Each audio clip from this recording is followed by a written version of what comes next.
géopolitique, l'avenir économique est terriblement lié à l'Afrique. Et on dira même qu'à fin de compte, l'avenir des grandes puissances est définitivement lié à l'Afrique. Parce qu'ils se sont tous invités, sans recevoir des billets d'invitation, sur notre continent depuis des décennies. Et ils ont relâché un instant et sont revenus en force, de manière vraiment visible et de plus en plus vorace.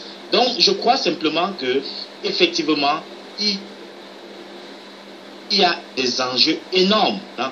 La Russie est élément dans le Conseil de sécurité qui ne plaît pas aux Occidentaux, va se voir permanemment trouver des poux, va se voir accusé. Cela n'est que la distraction, tant pis pour ceux qui s'attarder sur cette distraction-là. Parce qu'en effet, c'est la crainte pour moi en tant qu'Africain, c'est que quand bien même ils se sont invités chez nous par force, ils sont là, la Russie décide de prendre en charge la Centrafrique, la France et les autres alliés occidentaux sont en train d'observer tout cela, la Chine est en train de dévorer sa part de gâteau là-bas, et à un moment donné, il faut bien qu'on sache.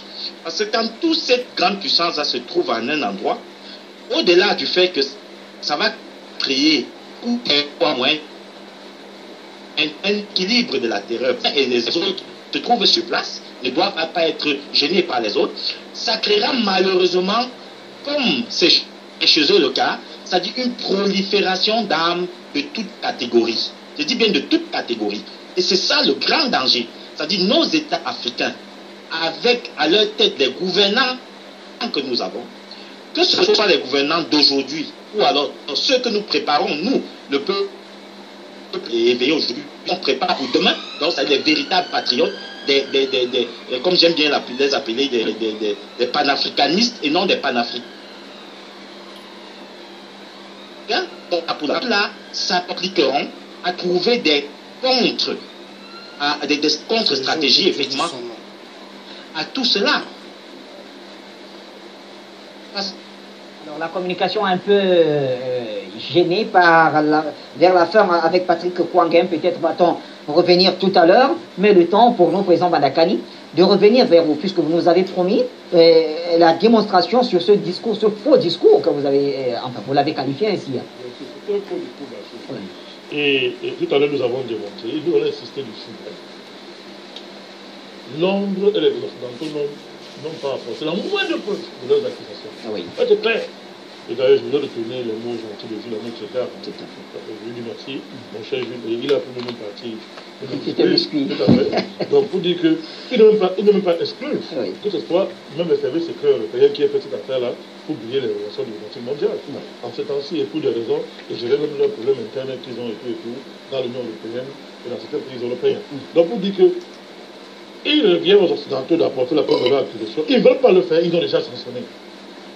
Il ne faut pas passer dessus comme ça. Parce que là, vous sentez qu'on met le droit de côté. Et c'est là où moi j'interpelle les Africains qui comprennent l'enjeu ici. Vous voyez, rapidement, on a mis le droit de côté. C'est-à-dire, la raison d'État a primé sur le droit international.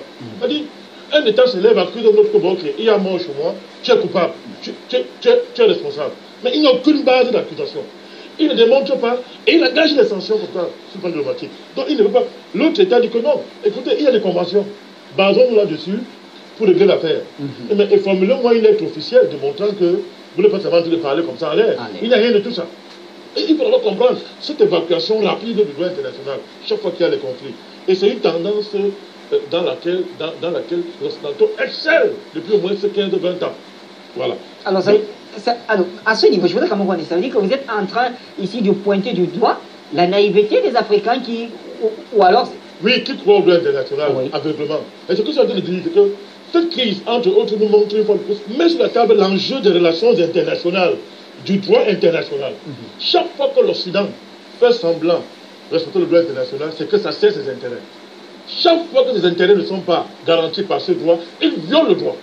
Et dans la plupart du temps, l'Occident a passé le temps à voler le droit international. C'est pour les autres, mais pas pour l'Occident. C'est là où je vais attirer l'attention des Africains. Un des plus grands chantiers que nous avons, c'est notre capacité à internaliser à notre avantage cette affaire de droit international, de le maîtriser géopolitiquement, d'en devenir les maîtres, c'est-à-dire que manipuler le droit international pour servir les intérêts de l'Afrique. Quand ça nous sert, on s'en sert, on l'utilise. Quand ça ne nous sert pas, on fait comme Poutine, on fait comme les Occidentaux. Il faut arriver à ça. Parce que ce droit international, vous voyez, c'est là par laquelle on met l'Afrique à genoux, au droit international. Ça, c'est le premier enjeu. L'autre enjeu, Bachir, c'est ce que j'appelais tout à l'heure l'enjeu de la raison d'État dans les rapports diplomatiques. Je vais l'expliquer. Mais parlons. Cet espion, supposons que les Russes l'aient tué. D'ailleurs, je verrai sur l'enjeu. Cet espion en lui-même, c'est quoi? C'est un ancien traître qui a trahi son pays. Oui. Vous le rappelez, hein? C'est un agent double, en tout cas. Un agent double, vous le rappelez. Alors, voilà. Il a été pris en flagrant délit de machin agent double.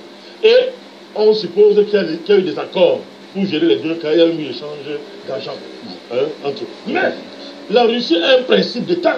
C'est que quelqu'un qui a trahi la patrie, on doit l'éliminer. Oui, Bachir, c'est un principe au niveau de la Russie. C'est aussi un principe pour les Occidentaux, Bachir.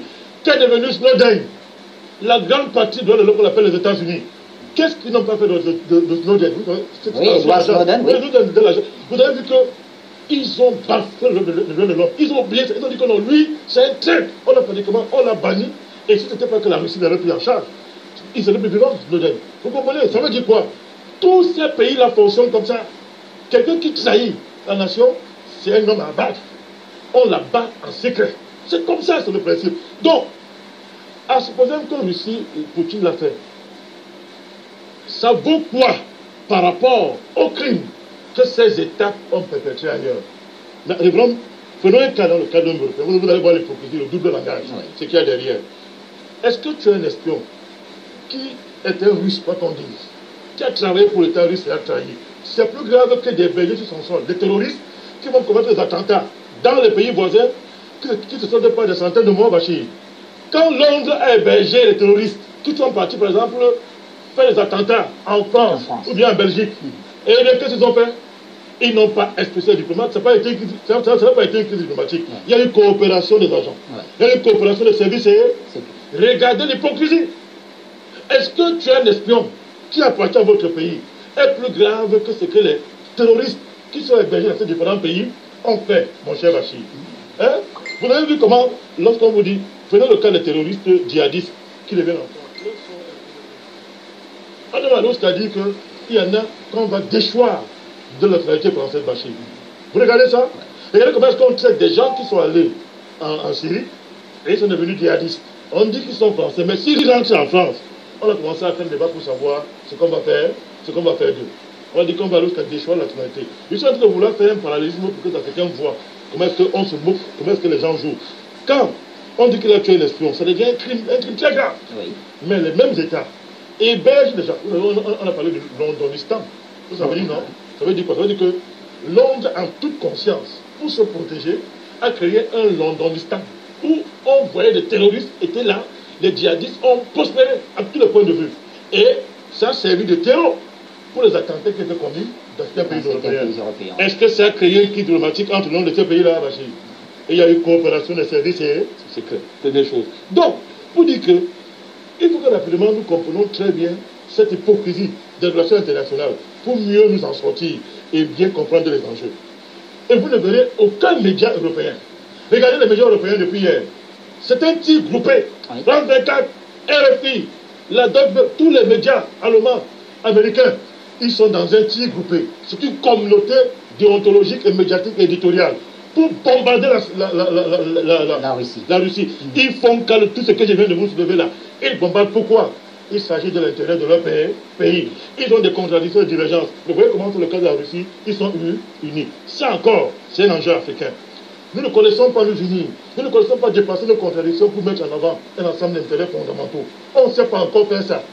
Là, c'est un truc que doit nous enseigner. Autre enjeu, Bachir. Prenez l'enjeu est africain. Pourquoi? Vous savez que Vladimir Poutine, dans sa stratégie politique, c'est clair, hein? Il a dit, c'est clair qu'il considère que l'Union européenne est un ennemi de la Russie. Vous savez pourquoi? Parce que, avec le conflit ukrainien, le conflit syrien, la Russie a compris que c'est un enjeu de vie ou de mort. Et que les Européens soient arrivés jusqu'à ce niveau, au point de venir jusqu'à la porte de la Russie, pour déstabiliser la Russie. La Russie a dit, oh, ok, je vous rendrai la pièce. Donc aujourd'hui, c'est clair, c'est-à-dire, il connaît tous les partis de 5 blocs en qui prospèrent. on dit qu'ils ont des relations avec vous, avec la Russie. Oui. Vous avez Marine Le Pen et consorts. Donc tout ça, il y a un enjeu géopolitique majeur dans cette affaire. L'Afrique est intéressée. Vous prenez un pays comme la France. Voilà un pays qui s'en va vendre l'uranium en Chine. Il n'en possède pas. Ça vient du Niger. Vous avez la question du franc CFA. Voilà un pays, Jules l'a dit tout à l'heure, qui pompe de 400 milliards de dollars. Et ça, c'est les chiffres officiels, Bachir. C'est plus que ça. Dans les pays de la zone franc. Rien que par les mécanismes du franc CFA. Et tout ça permet à la France d'avoir un rang international. Vous n'êtes pas en train de voir que si la Russie se mêle à l'Afrique, la France est menacée de mort. Vous ne pouvez pas de voir ça. Menacée de mort. Et du coup, donc, la France a intérêt à affaiblir la Russie par tous les moyens. Pourquoi? La France ne veut pas faire une guerre à la Russie, elle n'a pas les moyens. Mais elle va affaiblir la Russie pour obliger la Russie à dire que non. Viens, entendons-nous. Vous voyez? Entendons-nous plutôt. Malgré tout, quand même, tu es un pays européen, malgré tout. Tu es quand même un État blanc. Tu as beau être asiatique, tu es quand même un État blanc. Tu as beau être slave, mais tu es un blanc. Entendons-nous pour écraser ces nègres. Donc la France fait ce bruit pour créer les conditions pour obliger la Russie à négocier avec elle son insertion en Afrique. Il faut bien comprendre les enjeux. Donc elle a intérêt donc, à affaiblir la Russie sur le plan international, à salir l'image de la Russie, à diaboliser la Russie de manière que la Russie tellement diabolisée effraie les Africains qui, dans un réflexe pavlovien, comme on dit en psychanalyse, vont me dire que hey, moi les Russes là, mieux vaut encore la France, hein, les Russes sont dangereux. Prenez l'Allemagne, la Chine. L'Allemagne a un deal secret avec la France. Il faut le dire aux Africains. L'Allemagne a un deal avec la France. M. Macron a été élu sur cette base-là. Ils ont dealé pour dire ok, au lieu que moi et toi on s'affronte. J'ai vu que quand l'Allemagne a commencé à revendiquer ses droits historiques sur l'Afrique, et en particulier les pays qu'elle a eu à coloniser. Oui. L'Allemagne, la France allait dire aux Allemands, reste tranquille, faisons un deal. Tu fermes les yeux et on va ensemble. Vous avez vu la question du Sahel? Tout à fait. Vous avez vu comment l'Union européenne prend en charge la question du Sahel? Ce n'est pas pour le bien des Africains. Nous avons crié ça ici. Heureusement que la Russie commence à s'intéresser à ça. Alors, comment est-ce que l'Europe peut prendre en charge du Sahel sans avoir son bien compte à l'ONU, à savoir qui a créé les terroristes en Afrique? Tous les éléments montrent aujourd'hui que tout, la crise qu'il y a eu entre le Qatar et l'Arabie Saoudite a été la dernière preuve encore pour ceux qui essaient de douter de ce qu'on dit ici. Ils ont dit que non, c'est nous qui avons financé le terrorisme et qui nous a parrainé les Occidentaux. Ils l'ont dit, Dr Bachir. Alors, donc, Président, je reviens à vous tout de suite. Oui. Il y a quelqu'un qui nous appelle du Niger, il est sur la ligne normale et bien sûr, on va rapidement prendre cet appel. C'est M. Goli, depuis le Niger. M. Goli, bonsoir. Bonsoir, bienvenue à cette édition d'Appel sur le continent. Nous sommes en direction de la RDC. Bonsoir, M. Bachir. Bonsoir. Bonsoir le président de tous les panafricains. Donc, c'est M. Goli depuis le Niger. Donc, ma contribution, en fait, moi, c'est pour vraiment dire que là, vraiment, nous sommes dans une guerre économique. On est vraiment dans une guerre économique. Parce que rien que la semaine là, disons le mois là, je ne sais pas comme le savoir, mais les États-Unis étaient en guerre avec l'Europe. De notre propre à l'Europe, il va passer l'acier et l'aluminium au sein du gouvernement. Et là, l'Europe, Londres, eux, ils ont dit qu'ils vont contre-attaquer eux aussi à leur tour. Donc, vous, ils étaient un peu en guerre. Et là, c'est là où Trump disait que la guerre économique est plus facile à gagner. Et plus fort est plus facile à gagner. Et maintenant, regardons-le. Ils ont dit que leur intérêt sont en jeu et menacés ici en Afrique, avec l'arrivée des Russes qui cherchent à venir eux aussi en Afrique. Maintenant, ceux-là, ils se mettent ensemble pour encore revenir défendre leur intérêt commun. Vous voyez, non, là où jusqu'à présent, en Afrique, on est toujours mis en message par ces Occidentaux avec leurs alliés américains. Donc c'est ça que je dis. C'est vraiment les dirigeants africains. Ils devront comprendre que vraiment nous sommes dans une mondialisation, nous sommes vraiment dans une guerre économique. Donc c'est seulement les intérêts que les gens sont en train de viser. Donc vraiment, eux aussi, les dirigeants, ils devront être un peu regardants, vraiment pour chercher vraiment à défendre les intérêts. c'est de cette manière-là que vraiment, nous, Africains, on pouvait vraiment aller un peu en avant. Donc moi, je pense qu'on devrait vraiment s'allier vraiment aux Russes. Peut-être avec eux, ils peuvent nous aider vraiment à défendre nos intérêts. Et comme le président tout à l'heure l'a dit, là, avec eux, on peut laisser les grands se bagarrer entre eux et puis se séculer et puis s'embraser. Donc vraiment, moi, c'est ma petite contribution que j'ai eu à faire. Merci beaucoup, M. Goli, pour votre appel. Donc, depuis le Niger, et on évoquait d'ailleurs, on parlait de votre pays tout à l'heure, concernant l'uranium, que la France vend au président alors qu'elle n'en produit pas, pour reprendre vos expressions. Alors, président, le temps de caler un autre appel, il y a tout simplement que Patrick Kwangai qui complétait son analyse et nous écrit par message ici, il dit, comme le président disait, celui qui a compris la chaîne alimentaire comprend aisément que le droit international est un machin. Et dès lors, se prépare à se défendre et attaquer. Autant de vous démontrer les enjeux africains cette affaire. L'Allemagne a un deal avec la France. Parce que l'Allemagne, pour que les deux continuent à être les deux moteurs de l'Europe, ils ont un deal. Ils exploitent dans les autres pays européens. Voilà pourquoi vous voyez la Pologne, la Hongrie, jusqu'à cette affaire-là, vraiment, c'est une affaire qui sert l'Allemagne et la France. La Grèce a compris que la Grèce a souffert jusqu'à Angela Merkel, cette carnassière a failli étrangler la Grèce. Vous comprenez, Bachir? Oui, je n'ai pas pitié de mes mots sont à leur place, Bachir. Et le mot est très dur, en tout cas, me semble-t-il. Non, quand vous voyez la partie de la mer, elle a traité la Grèce. C'est comme ça que je dis que c'est une démarche de carnassière. Parce qu'elle a qualifié totalement affiché les Grecs. Alors, donc il y a beaucoup de pays en Europe qui commencent à dire que cette affaire-là, c'est une affaire entre les Allemands et les Français. Ils se sont entendus pour nous bouffer. Vous voyez? D'où la montée des extrêmes droites, ce qu'ils appellent le populisme dans leur jargon là-bas. Mais bon, tout ça, ça ne nous intéresse pas, tout ça. Donc, je suis en train de dire que l'Allemagne a un deal avec la France. Ce deal-là, c'est pour que les deux s'entendent, pour garantir leurs intérêts en pillant l'Afrique. M. Macron a été élu sur cette base-là. Vous n'avez qu'à voir les grands accords économiques, les fusions de géants Siemens avec les entreprises françaises. Ce n'est pas le fait du hasard, Bachir. C'est un deal. Et c'est fait sur le dos de l'Afrique. Vous avez maintenant Londres. Pourquoi Londres, alors que Londres a engagé le Brexit? Pourquoi, subitement, cette solidarité autour de Londres? Belle question, Bachir. Madame Theresa May a été très mal à lui. Très mal à lui, vous savez ça. Elle a été très mal à lui, elle est faible. Elle est en manque d'autorité, de cohésion gouvernementale. Donc, elle est donc faible. Vous savez que depuis que le Brexit a été imposé par le peuple britannique, si c'est encore un sens là-bas en Europe, mais parlons-en, les Européens ont décidé de vider le Brexit en imposant des conditions drastiques à l'Angleterre. C'est-à-dire que, de manière, c'est que, même si demain, le Brexit est réalisé sur la forme, mais dans le fond, on aura vidé tout son contenu. On est en train d'imposer des conditions terribles à l'Angleterre. Or, vous voyez qu'aujourd'hui, cette situation qui arrive là, affaiblit Theresa May, affaiblit l'autorité de son gouvernement. Quoi de mieux que de l'encercler en faisant une fausse solidarité, mais pour mieux l'exiger, lui dire que bon, plie-toi à l'autre, pour mieux l'affaiblir dans les négociations qui sont en cours dans le cadre du Brexit. C'est de ça, il faut que les Africains sachent analyser les enjeux internationaux. C'est de cela qu'il s'agit, Bachir. On ne peut pas comprendre comment est-ce qu'en même temps, un pays est en train de quitter l'Europe par le Brexit, l'Union européenne lui fait subir des conditions extraordinaires, en même temps subitement, à cause d'une accusation parpeleuse, où on accuse la Russie d'avoir assassiné un espion transfuge, et il y a une solidarité de l'Occident autour de Londres.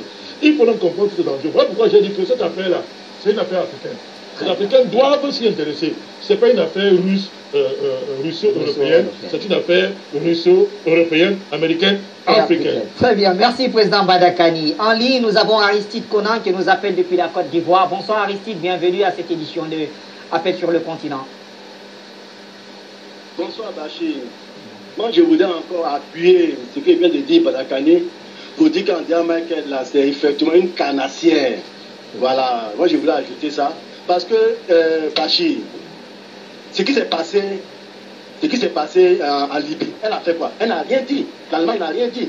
Ce qui s'est passé partout, en Côte d'Ivoire, l'Allemagne n'a rien dit. Donc, Badakani, le président Badakani, a raison de dire ce qu'il a dit. Pour ce qui est maintenant de Poutine, moi j'ai dit le nom du Seigneur. Pour ce qu'aujourd'hui, il y a ici cette émission spéciale. Il y a 2 ans, il est là, quand j'ai vu tout le courroux monté par les Occidents contre notre président Poutine, j'ai eu mal au cœur. Et donc je suis d'accord avec cette émission-là. Et pour dire donc que moi je souhaiterais que Poutine ait aussi cette occasion-là, qu'on ait aussi l'occasion lui aussi de l'honorer dans Afrique. Autant on a honoré Idriss Déby qu'on a l'occasion de l'honorer. Voici un président qui nous aide véritablement. C'est vrai, nous ne sommes pas naïfs. Nous l'honorons et nous l'amenons à aller dans notre sens. C'est vrai qu'en cas des présidents africains, nous n'avons pas l'occasion pour le moment parce qu'il y a des calculs géostratégiques, tout cela à mener pour le moment. Mais nous, les panafricanistes du monde entier, nous devons l'honorer. Je souhaiterais même qu'il soit par chaque fois qu'on aura l'occasion de voter un président, à un moment où on doit voter les présidents, c'est pas qu'il y a cette émission-là, encore une spéciale. Et que aussi, sur le plan économique, je ne sais pas qu'est-ce que la Russie vend, mais que tous les panafricanistes achètent de façon obligatoire tout ce que la Russie vend, à commencer par les Africains. À commencer par les Africains. Moi, en tout cas, sincèrement, je voudrais que Poutine comprenne, je voudrais même qu'on l'invite un jour même, de façon spéciale, le jour où on fait l'émission, pour pouvoir faire recevoir au président Idriss Déby, qu'on lui donne une invitation spéciale pour lui dire que les Africains et les panafricanistes sont avec lui. Il faut qu'il sente cela. Vraiment, c'est ce que je voulais ajouter. Je vous remercie. Merci Aristide Conan depuis la Côte d'Ivoire. La diabolisation de la Russie est liée à plusieurs choses. La déroute de l'Occident en Syrie, l'élection présidentielle en Russie, le rapprochement de la Russie en Afrique, mais aussi et surtout, elle est liée à cette Syrie parce que l'Angleterre a plus à perdre dans la zone de la route orientale que les autres. Et du coup, on observe cette solidarité. C'est un message qui nous vient de notre ami Désiré. Depuis le Gabon, nous restons au standard. Quelqu'un d'autre nous appelle. Allô, bonsoir. Comment est-ce qu'on vous appelle? Vous nous appelez-vous? Monsieur Étienne nous appelle de Côte d'Ivoire. Bonsoir. Bonsoir mon frère Bachir. Bienvenue. Je salue le standard. Je salue le président Badakani. Je salue tous ceux qui sont au standard qui nous permettent d'intervenir.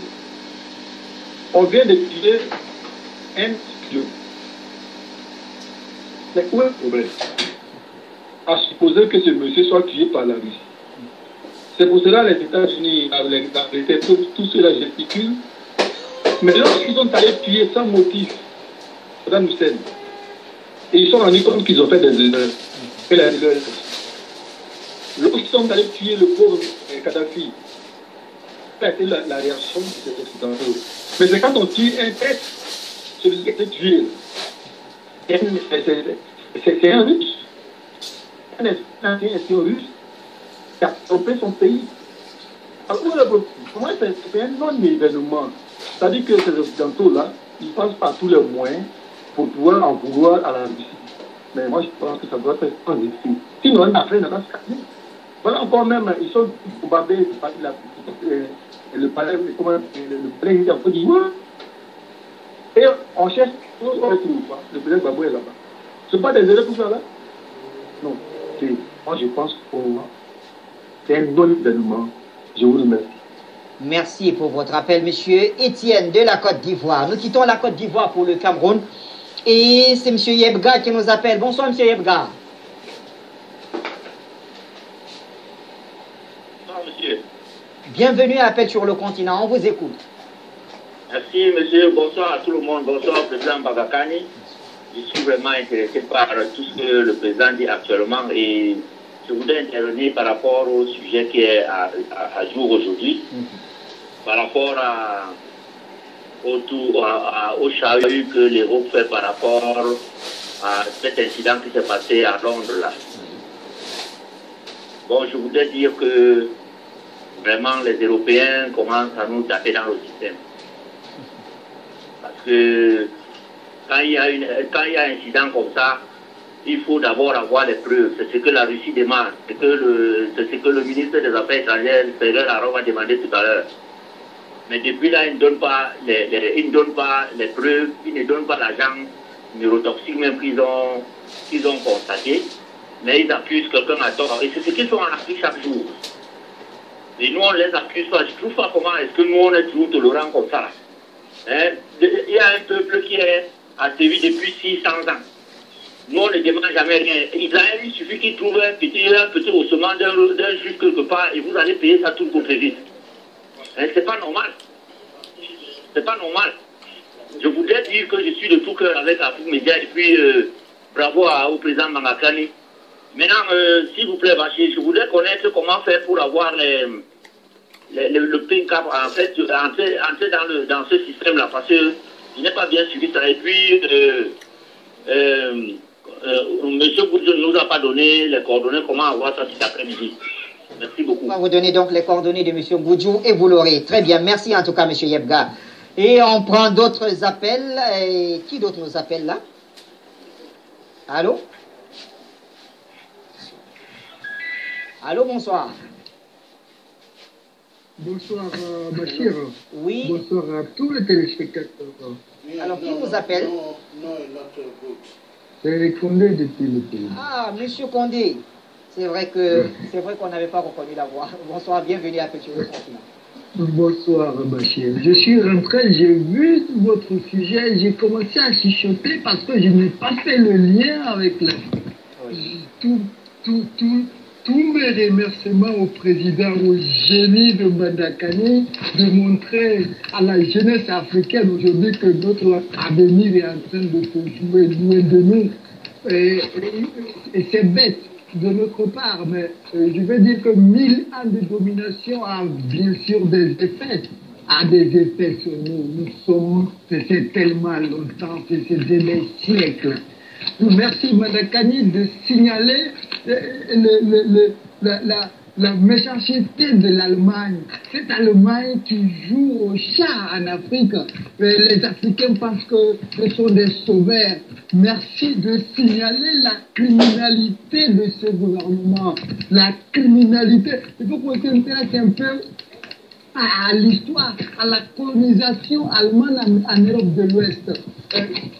On va peut-être remonter 1000 ans après, mais je vous jure que c'est cruel.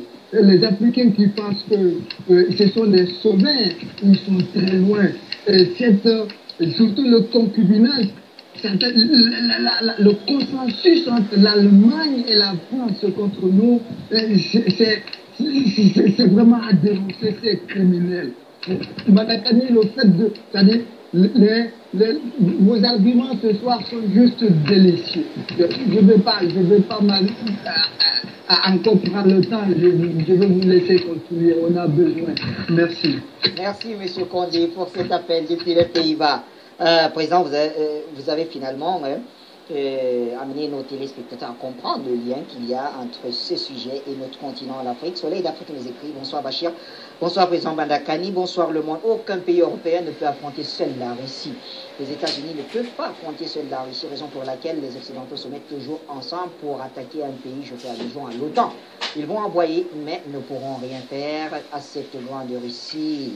C'est Soleil d'Afrique qui nous a écrit, il nous suit en ce moment, ils sont nombreux d'ailleurs à nous suivre et à nous écrire. Sao nous a aussi, Sao Abdoulaye nous a aussi écrit pour encourager et féliciter vos analyses. Linus Fogap, bonsoir cher ami, et bienvenue à Paix sur le continent. On vous écoute cher ami. Mon très cher frère Bachir, bonsoir à vous. Comme à mon habitude, je vais adresser au passé mes interminables salutations à tous les téléspectateurs d'Afrique Média. Je salue à vos côtés le président Mbandakani et je voudrais également saluer la pertinence de ses analyses et l'historicité et la profondeur de ce qu'il vient de dire tout à l'heure.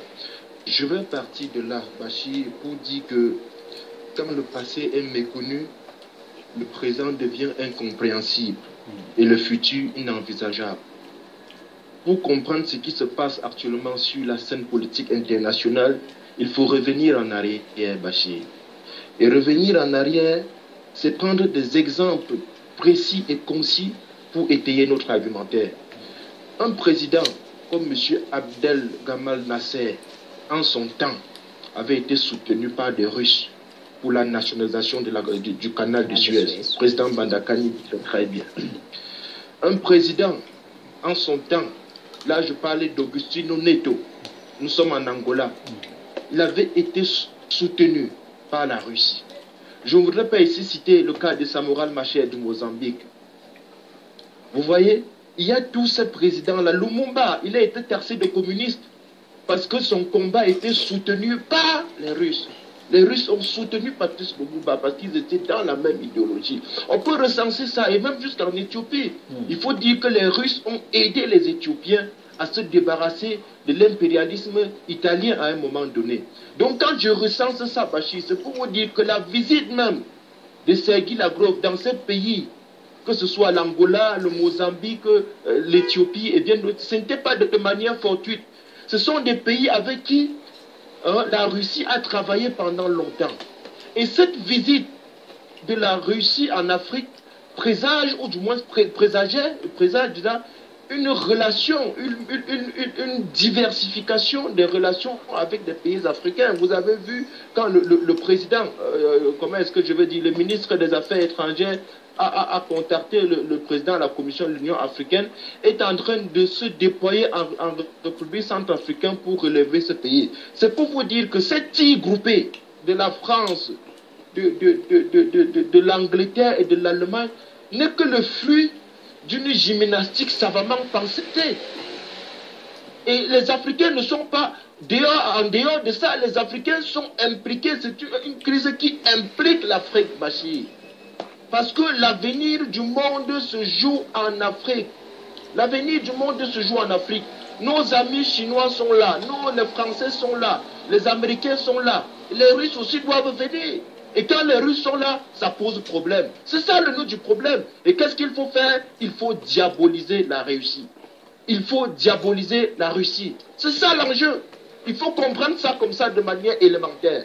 Donc, quand j'ai fini de dire cela, Bachir, je voudrais dire que tout ce qui concerne la Russie actuellement concerne l'Afrique. Moi, je vais toujours dire que c'est dans la diversité des partenaires, des partenariats qu'on trouve le bon partenaire. Et la configuration géopolitique et géostratégique actuelle, il n'y a que la Russie pour sauver l'Afrique. Je ne dis pas qu'on doit regarder dans une vision angélique et tout ça, non. Mais je dis que la configuration politique et géostratégique actuelle, c'est la Russie. Notre partenaire, notre véritable partenaire, c'est la Russie. Il faut qu'on travaille avec la Russie. Donc cette diabolisation-là, nous devons nous engager à dénoncer ça, à déconstruire, à casser cela. Et dire aux Africains que le meilleur partenaire actuel, c'est la Russie. Vous avez vu le cas de la Centrafrique. Bachir, je vous donne 10 ans au trop pour que le pays relève. Il faut d'abord saluer le processus de développement que la République centrafricaine va engranger dans ces 10 dernières années va complètement surprendre les Africains. Et le président Touadéra est à féliciter avec ce partenariat qu'il est en train de nouer avec les Russes. Cela n'arrange pas les Français. Cela n'arrange pas les Allemands, cela n'arrange pas les Anglais. Ce sont des pays impérialistes. Je rappelle pour ceux qui ne savent pas que l'Angleterre est le premier pays impérialiste du monde. C'est ça. Et puis ils sont toujours dans cette logique impérialiste avec la France, avec l'Allemagne, qui fait semblant de ne rien voir, qui fait semblant de ne rien comprendre, de ne rien entendre. Il faut dénoncer cela. J'insiste, Bachir, c'est dans la diversification des partenariats qu'on trouve le bon partenaire. Ah oui. Et le partenaire de l'Afrique actuellement, c'est... Vive la Russie. Parce qu'avec la Russie, la Centrafrique aura des universités de ce nom, aura des collèges de ce nom, aura des écoles primaires de ce nom, auront des hôpitaux de ce nom. Mais parce qu'avec la France de merde, la Centrafrique n'a rien eu, hein. La Centrafrique toujours que dans la misère. Vous regardez les ruelles de Centrafrique, vous allez pleurer. Vous voyez que la terre. Vous regardez les écoles primaires en Centrafrique, vous allez pleurer. Et le pays égorge immensément des minéraux. L'uranium, il y en a en pagaille en Centrafrique. Le diamant, les belles pierres précieuses, c'est en Centrafrique. Mais il n'y a pas des écoles. Il n'y a pas des universités de ce nom, ni hôpitaux. Mais vous regardez, vous pleurez.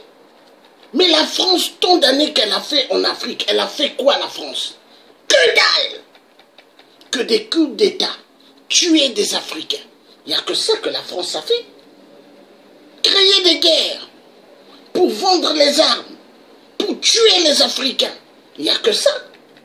Et ils sont là, après, ils font quoi? Ils invitent des PD, des travelots à l'Élysée pour danser. La honte! Parce qu'ils n'ont rien comme programme de développement, programme de donner du travail aux Français. Il n'y a rien. C'est pas pour rien, il y a 10 millions de chômeurs en France. 10 millions. 10 millions de chômeurs. Et les migrants, ils les laissent dormir dans les rues de Paris. Les migrants. Mais en Allemagne, vous ne verrez pas un migrant dormir dehors. Ils dorment dans des maisons.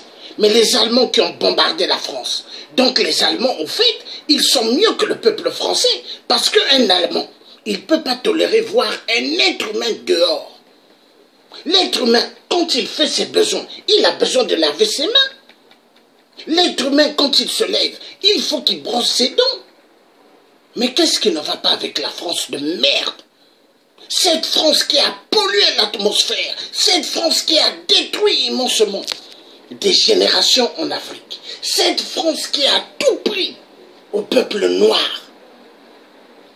Vous regardez le Gabon, vous allez avoir des larmes. Les gens souffrent.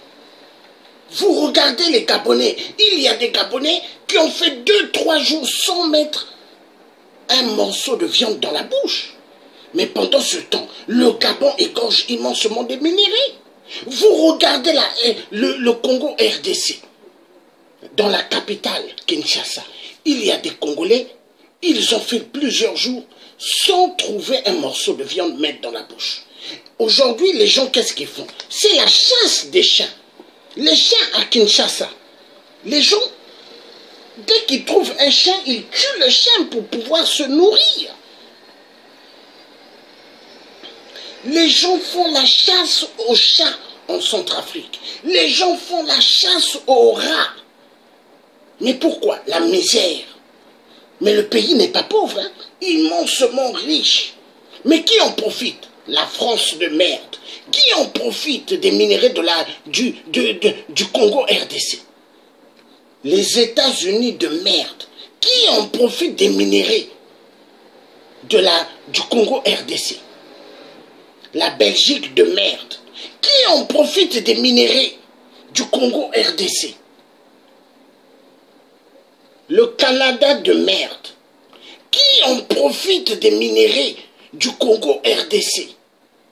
La Suisse de merde. Car le Canada, la Suisse. Le Canada, la Suisse. Je veux vous lire. Je veux vous lire quelque chose parce que c'est quand même aberrant. Aberrant. L'Afrique va mal. Il est temps que les Africains ouvrent les yeux et comprennent que les Blancs sont les ennemis du peuple noir. L'Africain ne doit pas avoir peur. Il doit dire ce qu'il pense de l'homme blanc. Un vrai Africain doit dire ce qu'il pense de l'homme blanc. Africain, tu veux être libre? Sois clair. Dis ce que tu penses de l'homme blanc. Car celui qui a peur de dire ce qu'il pense de l'homme blanc est avec l'homme blanc. Nous allons lire ce document-là. Pour une société établie dans un pays à haute fiscalité, la création de sociétés écrans permet de faire endosser les bénéfices à une autre société. La société écran établie, elle, dans un pays à basse fiscalité, paradis fiscal, hein, c'est ce que l'on appelle une évasion fiscale. Pourquoi? Détournement de fonds. Et vous verrez bien, les sociétés, la plupart, écrans, sont basées au Canada. Les sociétés écrans, hein, minières, vous voyez toutes les sociétés qui sont au Congo RDC. Mais il y a les sociétés écrans pour les blanchiments, hein, d'argent, des détournements de fonds. Ils ont ces sociétés au Canada. Ils ont ces sociétés en Suisse. Les sociétés écrans, Canada et Suisse. Et les sociétés françaises qui sont au Gabon, ils ont des sociétés écrans, Canada, Belgique. Non, Canada, la Suisse, pas Belgique. Canada, la Suisse. Pour fuir les taxes, c'est une mafia bien organisée. Mais le chômage qui se passe dans le monde, la misère, c'est voulu. C'est voulu par ces tocards. C'est une petite minorité. Hein. Ils sont 60 à 50 personnes qui dirigent l'économie mondiale. Et c'est eux qui décident s'il doit avoir le boom économique en haut, création d'emplois, et c'est eux qui décident qu'il y ait plus de chômeurs dans le monde. C'est voulu. Parce qu'ils ont besoin de garder l'argent pour eux. L'argent pour qu'eux, ils vivent bien. Pour qu'ils roulent avec des super belles bagnoles et larguer les autres. Oui, mais ils ont oublié une chose. Ils ont oublié une chose. Tout à l'heure, nous allons regarder mai 68-69. On va regarder cela tout à l'heure. On va continuer cette vidéo. Hein? On va continuer. La Russie, aujourd'hui, elle est le sauveur de l'Afrique. La Russie est le bienvenu en Afrique. Parce que nous avons marre de cette communauté internationale du sang. Oui, les Russes ont dit c'est pas normal. Comment l'Afrique a immensément des minéraux et les Africains souffrent? Il n'y a rien. Même le robinet d'eau potable, il n'y a pas. Mais il y a problème. Il y a problème. Et Emmanuel Macron invite des PD pour montrer leurs fesses à l'Élysée, danser, hein, et mettre les talons de femmes, lever leurs pattes. Ils n'ont pas des pieds, hein, des pattes en l'air. Est-ce qu'on a besoin de ça? Non. Et il invite qui? Des Noirs, pour dire que l'Afrique, il doit avoir beaucoup de PD. Mais nous, nous disons en Afrique, nous ne voulons pas ces conneries. Gardez vos bêtises dans les pays occidentaux. En Afrique, nous voulons une Afrique où les Africains doivent faire beaucoup d'enfants. Chaque Africain, aujourd'hui, devront avoir 27 à 30 gosses. Parce que nous devons peupler notre continent qu'est l'Afrique. Parce que les Occidentaux ont beaucoup tué chez nous. Donc, Africains, faites beaucoup d'enfants. Prenez des femmes qui ont 18 ans, 19 ans, vous les épousez, vous faites beaucoup d'enfants. Parce qu'il faut ramener les populations en Afrique. L'homme blanc a trop tué chez nous. Occidentaux 666. Le malheur du peuple noir. L'homme blanc de merde. Enfoiré de merde. La Russie. Et je sors par cette note Bachir en disant que les chefs d'État africains doivent avoir le courage de Thomas Sankara. Ils doivent avoir la sagesse de Tchèque Diop, la ruse de Koumekoma, la force de Maman Kadhafi, cette vision, ce courage qui va permettre à l'Afrique de se hisser et de briser tous ces liens coloniaux qui empêchent l'Afrique de se développer. Je vous reprends.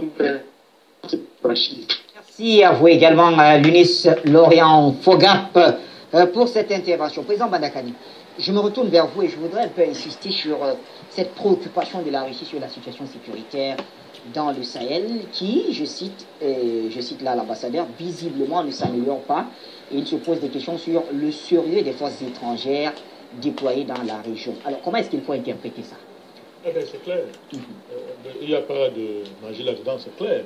La Russie a bien de dire que les forces étrangères sont responsables du chaos du désordre qu'il y a dans cette région.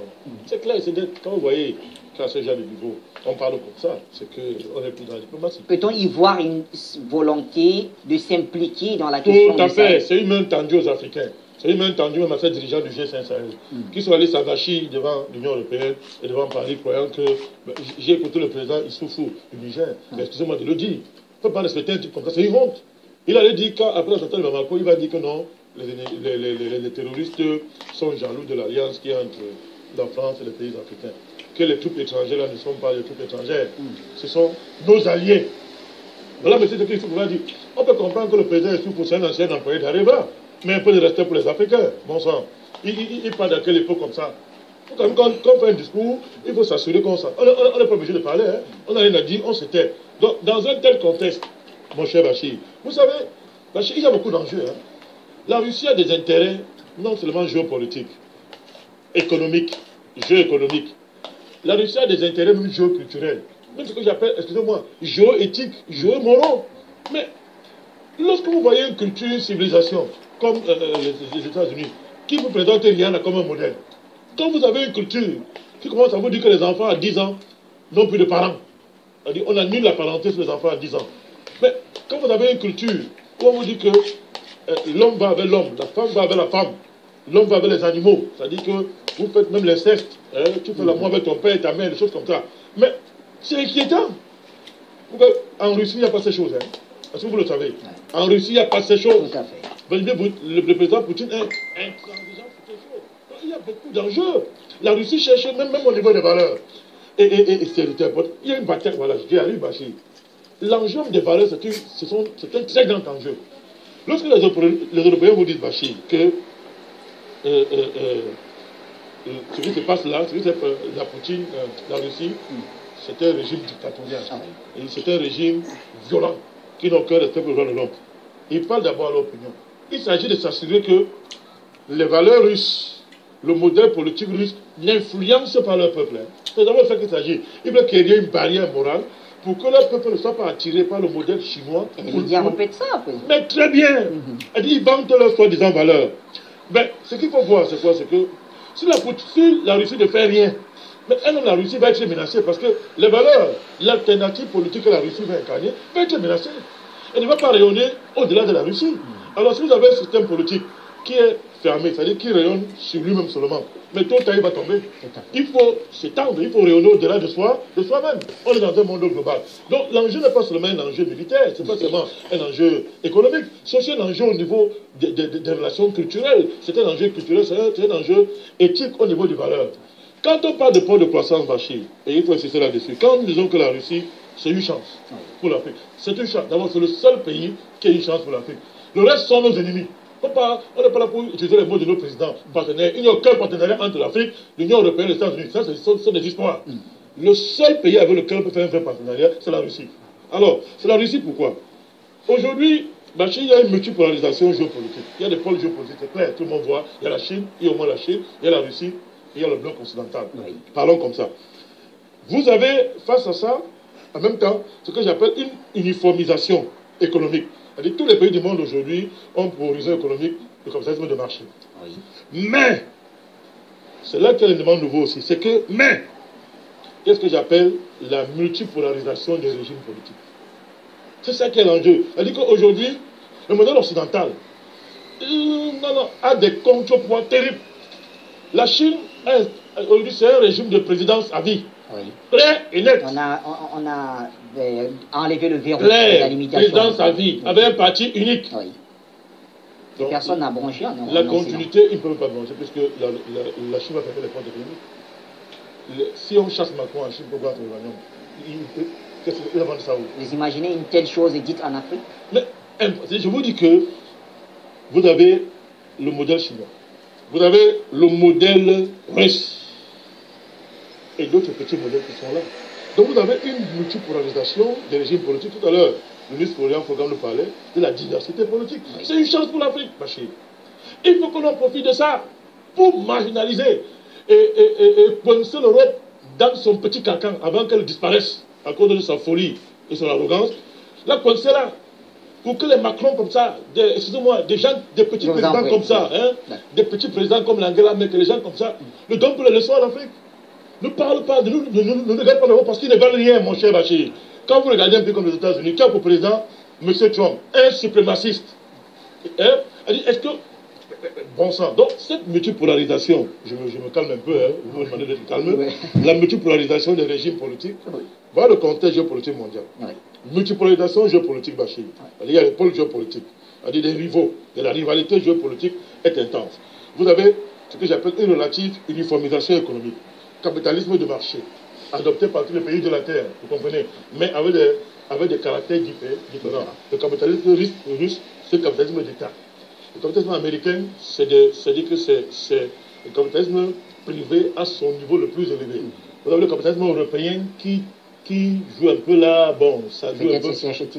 Oui, ils appellent ça l'Europe, ils appellent ça l'économie, capitalisme, social. Bon, c'est le mensonge. Mais ils sont en train de s'américaniser. Mais vous avez par rapport à ça une multipolarisation des régimes politiques. J'insiste là-dessus. Donc les Africains n'ont plus de complexe à avoir. Quand vous voulez, si Angela Merkel ou Macron parlent aux Africains, mais on lui dit que les Russes sont là, le modèle russe existe, le modèle chinois, vous êtes à genoux devant la Chine. Et le monde, c'est un régime de présidence à vie, avec un seul parti unique, et la continuité de la dictature du prolétariat. Et vous tous, vous êtes à genoux devant la Chine, mon cher Bachir.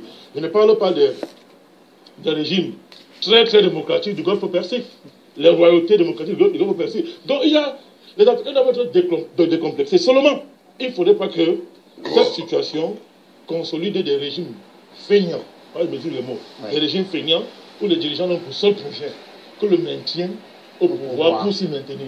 Il faut qu'on en profite pour stabiliser nos pays, construire du vrai consensus politique, vous comprenez, élargir les bases politiques dans nos pays de manière à ce que, même s'il y a une opposition, il y a le parti, il y a la majorité, il y a l'opposition, mais que tout soit dépassé dans un consensus politique qui met en avant l'intérêt du pays, l'intérêt des populations. Il faut qu'on y arrive dans ce contexte qui est favorable. L'autre enjeu, Bachir, c'est enfin une véritable compréhension des valeurs occidentales dont nous sommes si friands.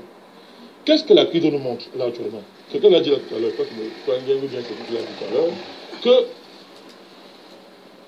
les Occidentaux peuvent massacrer ailleurs, peuvent détruire la Libye, détruire l'Irak, détruire la Syrie, détruire la Côte d'Ivoire, partout le Mali qu'on vient de voir.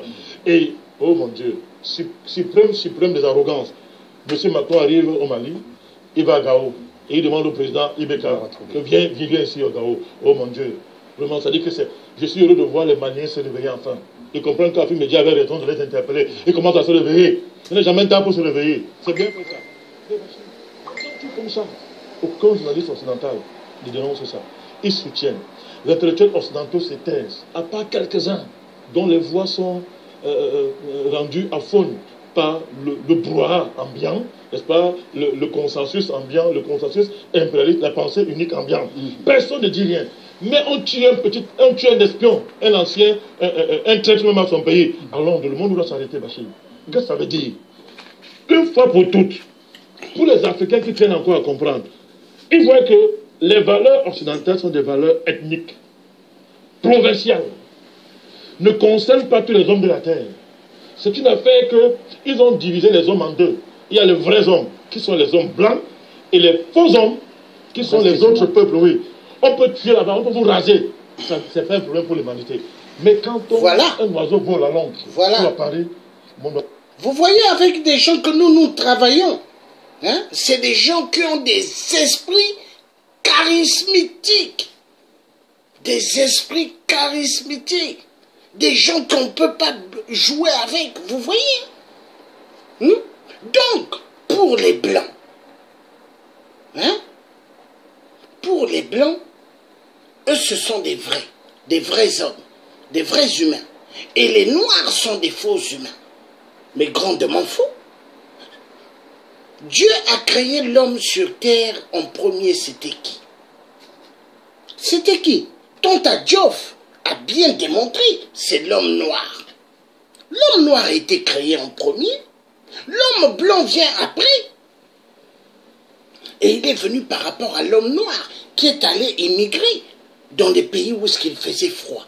Donc, l'homme blanc, il doit comprendre que celui qui est de la merde. L'homme noir, mais c'est un homme béni. Moi, quand je marche là où il fait chaud, je n'ai pas besoin de mettre de crème. Eux, pour marcher, ils doivent mettre la crème. Pourquoi? Parce que leur peau, il n'y a pas de sécurité. L'homme noir, Ingeta, le best des bestes. Enfoiré de l'homme blanc de merde. Ça doit cesser, Bachir. Ça veut dire que ces valeurs sont des valeurs racistes, Bachir. Ce sont des valeurs à géométrie variable il faut les jeter une fois pour toutes à la poubelle. Ça veut dire que tout le complexe devant M. Macron, devant France 24, devant les Américains, devant les Allemands, ce sont des régimes ethniques, ce sont des régimes racistes, ce sont des valeurs provinciales et n'ont aucune base universelle. Très bien, merci Président Badakani. On retourne au standard. On va prendre une autre vague d'appels et on commence par vous, Monsieur Kwasi. Et d'ailleurs, mea culpa, on vous a fait longtemps attendre au standard, mais l'important c'est que vous soyez là. Bonsoir, merci d'être fidèle à nous. On vous écoute. Merci de m'avoir donné finalement la possibilité. Oui. Et c'est vraiment spécial pour moi aujourd'hui cet appel pour deux raisons. Je vous félicite, Bachi, et particulièrement Badakani, pour votre présence coutumière. Comment que vous habillez sur le studio, c'est super. Je suis vraiment content de vous voir comme cela. Et aussi, je voudrais particulièrement revenir au président Badakani pour lui dire que j'ai seulement 2 mots pour lui. Bravo, champion.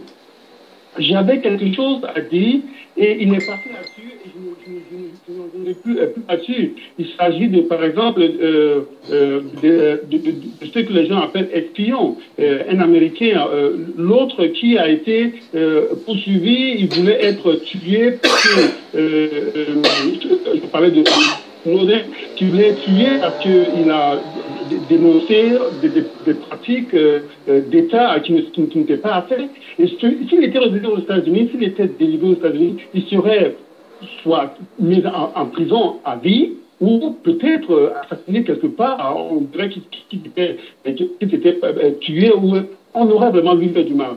Et personne ne parlerait de ça si cela serait fait. Alors je dis que les lois, je dis que je ne reviens plus là-dessus sur ce que Badakani a dit parce qu'il y a beaucoup de choses que je voulais dire, mais il est passé là-dessus et encore je reviens lui dire bravo champion. Et c'est pour cela aussi que je voudrais dire spécifiquement au président Badakani pour lui dire que j'espère qu'il comprendra que je ne cherchais pas de polémique.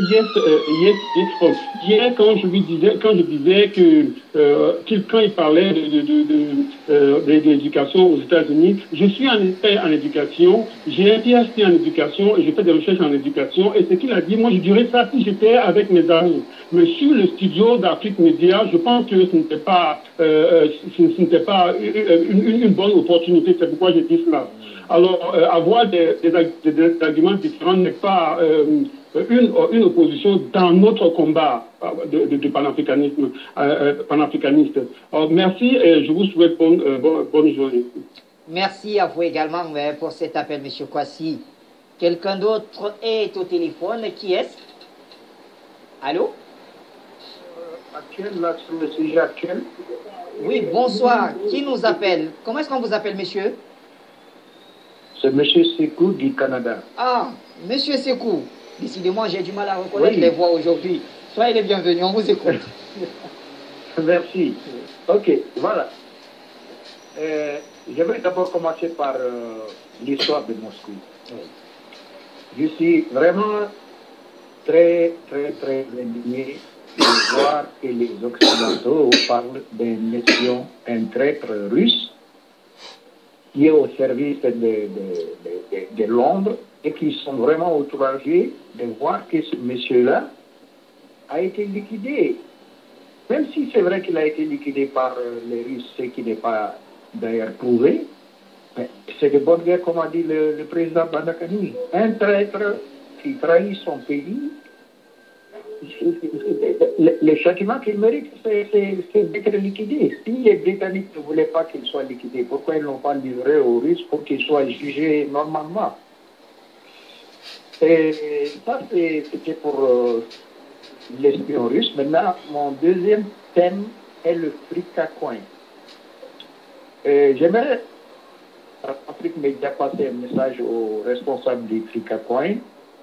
S'ils peuvent permettre aux clients de télécharger les documents plutôt que de les attacher à leur courriel comme attachement, ce serait bien parce que la plupart des gens, ils ont des courriers gratuits par lequel ils ne peuvent pas envoyer plus de 4 mégabits de fichiers. La taille est vraiment très limitée. Donc, s'ils peuvent créer un serveur et permettre aux gens de télécharger les documents directement sur leur serveur, ça serait très intelligent. Et en plus, ça va permettre à beaucoup de gens de ne pas se décourager et d'envoyer leur identité.